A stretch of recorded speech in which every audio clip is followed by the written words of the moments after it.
சுமார் 6-7 தலைமுறைகளுக்கு முன்னாடி விவசாயத்தை உயிராகவும் உழைப்பை வழிபாடாகவும் வாழ்ந்த காலம்.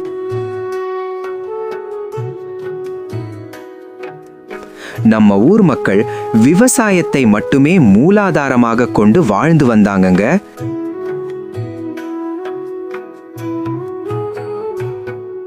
அப்படி ஒரு அழகான காலங்க அது.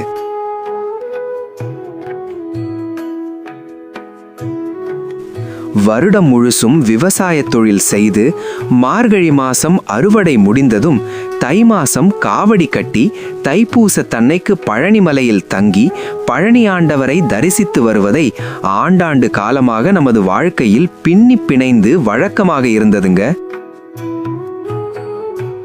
இந்த வழக்கம் மாறலிங்க, இன்னைக்கு வரைக்கும் வழக்கத்துல இருக்குங்க.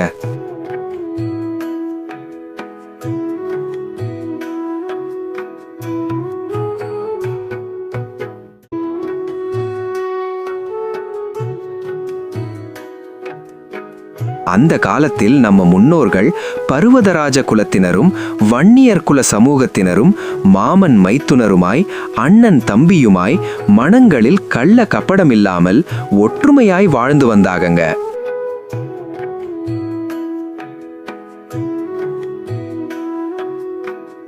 இப்படி ஒரு பெருமை மிகுந்த பொற்காலத்திற்கு இடையில இடைப்பாடி வெள்ளாண்டி வலசு பழையப்பேட்டையில வாழ்ந்து வந்த நம்ம முப்பாட்டனாருங்க. அவர் தாங்க இந்த கதையினுடைய நாயகன், திரு ராமசாமி பக்தர். அவரை கண்டா யாருக்கும் பிடிக்காதுங்க. எல்லோரும் அவரை போக்கட்டான் என்றும் கேலியாகவும் ஏளனமாகவும் பேசுவாங்க. போக்கட்டான் என்றா ஒன்னும் இல்லைங்க, போக்கற்றவன், அதாவது வேலை வெட்டி இல்லாதவன்னு சொல்லுவாங்க.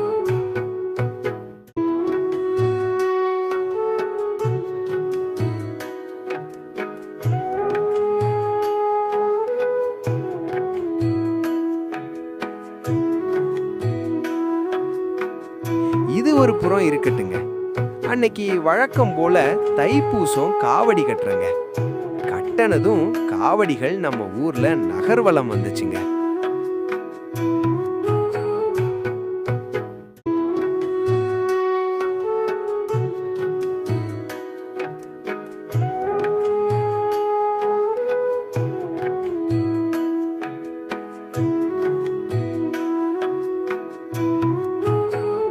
அப்ப நம்ம முப்பாட்டனார் ராமசாமி பக்தர், எனக்கும் காவடியை கொடுங்க, நானும் காவடி எடுத்து ஆடுறேன்னு என்று ஒவ்வொரு காவடிமார்கிட்டையும் பணிந்தும் கேட்டாங்க.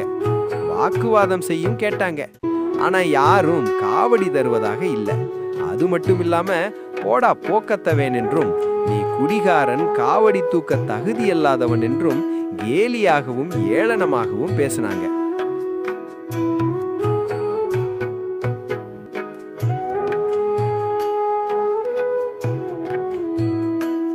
அது மட்டும் இல்லைங்க, உனக்கு வருஷம் இதே வேலையா போச்சுன்னு நீ இங்க இருக்க கூடாதுன்னு கடுமையாக பேசி மிரட்டினாங்க.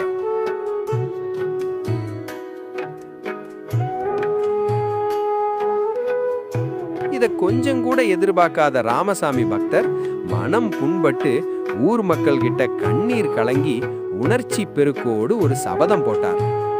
அது என்ன சபதம்னா, காவடி இந்த ஊர் எல்லையை தாண்டுவதற்குள்ள நானும் காவடி கட்டி வருகிறேன், பாருங்கள், இனிமே என் வேலை வேளவனை வணங்குவதே வேலை, பழனியாண்டவருக்கு அரோகரா என்று கோஷமிட்டபடியே அந்த இடத்தை விட்டு வேகமா போயிட்டார்.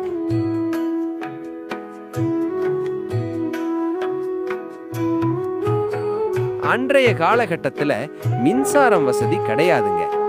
இந்த சூழ்நிலையில முதல் நாள் நம்ம ஊர்ல காவடிகள் கட்டி பகல் நகர்வலம் வந்து நடுத்தெரு வெள்ளை விநாயகர் கோவில்ல மாலை பொழுதுல காவடிகள் ஒட்டுவாங்க. அப்புறம் மறுநாள் காவடிகள் கவுண்டம்பட்டி புறப்படுவது வழக்கம். அப்படித்தான் அன்னைக்கு பொழுது விடிஞ்சது. காலையில வெள்ளை விநாயகர் கோவில்ல ஊர் மக்களும் முக்கியஸ்தர்களும் ஒன்னு கூடி இருந்தாங்க. காவடிகள் பூஜைக்கு தயாராக இருக்கும்போது ஒரு காவடி கூடுதலாக இருந்துச்சு. அதை பார்த்தும் எல்லாரும் ஆச்சரியப்படாங்க. இது யாருடைய காவடி, எப்படி இங்கு வந்ததுன்னு யோசித்துக்கிட்டும் பேசிக்கிட்டும் இருந்தாங்க.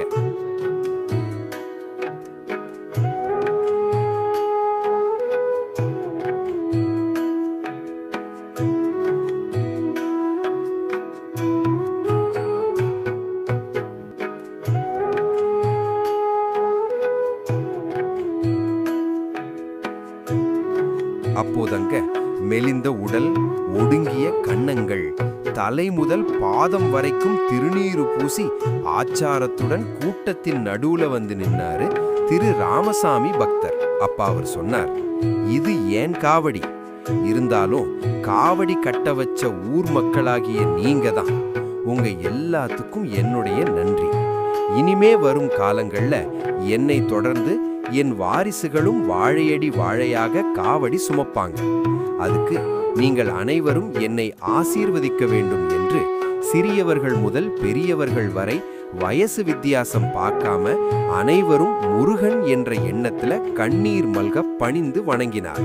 அப்புறம் ஊர் மக்கள் அனைவரும் அவரை மனம் மகிழ்ந்து பாராட்டி, ஒரே இரவுல காவடி செய்வதென்பது இயலாத காரியம், உன்கிட்ட தெய்வாம்சம் நிறைந்திருக்கு, உண்மையிலேயே நீதாண்டா கெட்டிக்காரன் என்று வாழ்த்தி வழி அனுப்பி வச்சாங்க.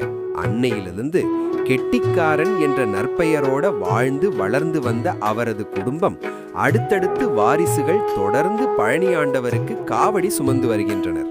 அன்னைக்கு ராமசாமி பக்தர் விதைத்த விதை கற்பக விருட்சமாய் வளர்ந்து கெட்டிக்காரர் வையாபுரி பக்தர் என்ற ஆலமரத்தை தாங்கி நிற்கிற விழுதுகளாக இருப்பதில பெரும் மகிழ்ச்சி அடைகிறோம். சாமி வந்ததையா, இது எந்தெந்த சாமி தந்ததையா, எத்தனை பாட்ட சொன்னதையா, அத சுத்துற பூமி கண்டதையா.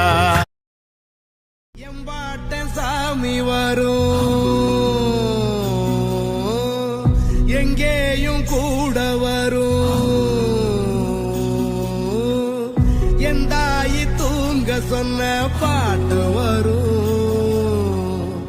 எங்கப்ப மூச்சு விட்ட காத்து வரும்.